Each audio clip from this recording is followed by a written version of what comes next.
On today's episode of You Asked, what TVs have all the features you want from HDR formats to gaming?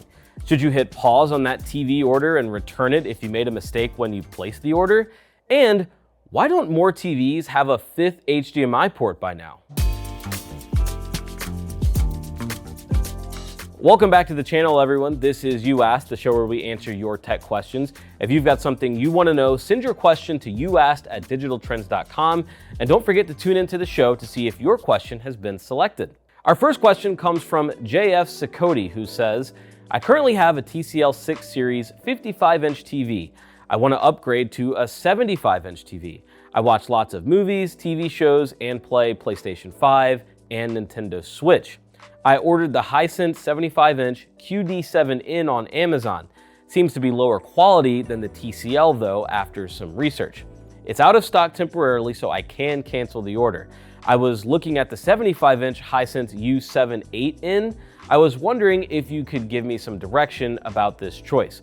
I started looking at all that and just got more confused. Thanks for the question. I totally get the confusion, and of course, we are happy to help.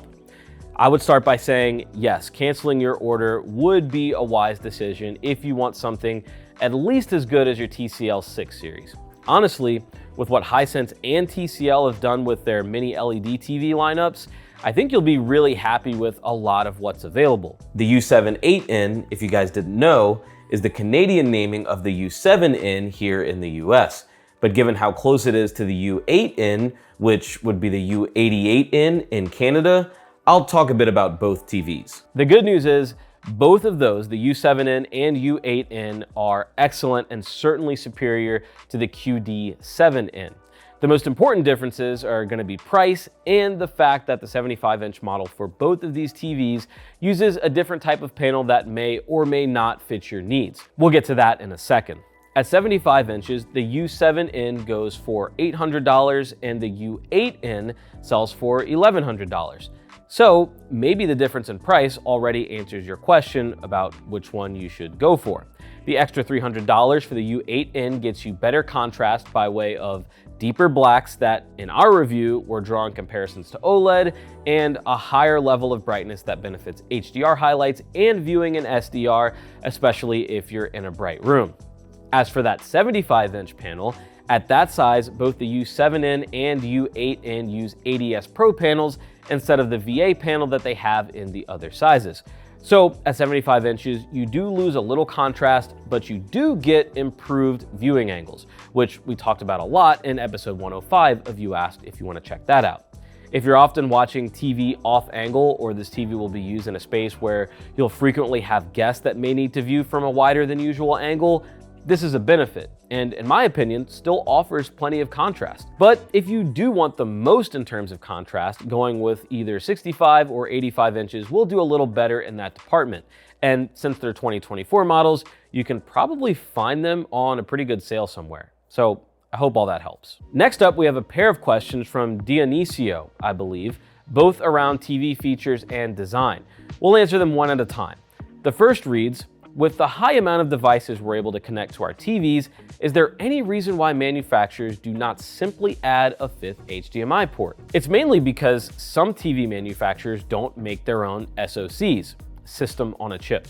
Instead, they're acquired from companies like MediaTek. For example, Sony and the A95L, with two HDMI 2.1 ports and two HDMI 2.0 ports, uses MediaTek's Pentonic 1000.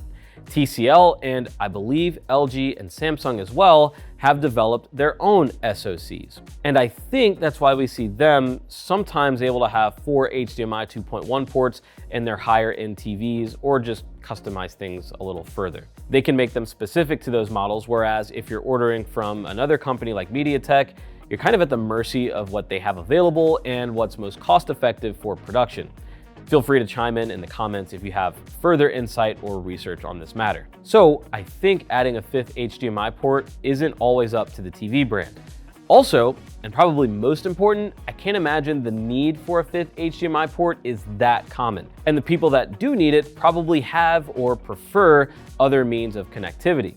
Sometimes it's an HDMI switch, allowing you to connect multiple devices there. Maybe it's an AV receiver that's optimized to handle TVs, audio and gaming systems, and anything else you can throw at it. Even if you are in the club that has a PlayStation and Xbox and Blu-ray player and soundbar system, do you still need another port? Do you also have a streamer connected or something? Personally, and not telling anyone that does have a setup like this how to live their life, I'd just try to pare some of that down. Between the TV and gaming systems, you probably have a way to access streaming apps or play your Blu-rays. And just the wiring alone with all of those devices going into a single TV sounds like a bit of a headache. All that to say, I don't think there are enough people wanting a fifth HDMI port out there to justify the added cost for TV manufacturers. But Hisense did add a USB-C port to at least one of their premium TVs this year, so that's a step in the right direction. Most USB-C connections don't transfer HDMI levels of data, but at least it's a more universal and modern way of connecting external devices to the TV. So I'm sure it'll keep getting better from here. Now, staying on the topic of the limits of TV manufacturers, the next question from Dionisio, I think I said it the same way the first time. I am so sorry if I'm mispronouncing it. This question says, I've noticed some of the top level TVs might not have every single picture or gaming option.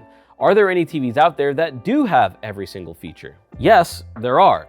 They just don't always make them easy to find. The first brand to always get picked on is Samsung. They don't offer Dolby Vision as an HDR format, instead opting for HDR10+. So even though they do have everything you need for gaming, that's a deal breaker for some. But on the other hand, most of Sony and LG's latest models, to my knowledge at least, don't offer HDR10+, but do feature Dolby Vision. Why don't they catch the same flack that Samsung does? Because there's more Dolby Vision content available than HDR10+, and Dolby Vision's got the backing of major Hollywood studios and the big-time streamers like Netflix and Apple TV.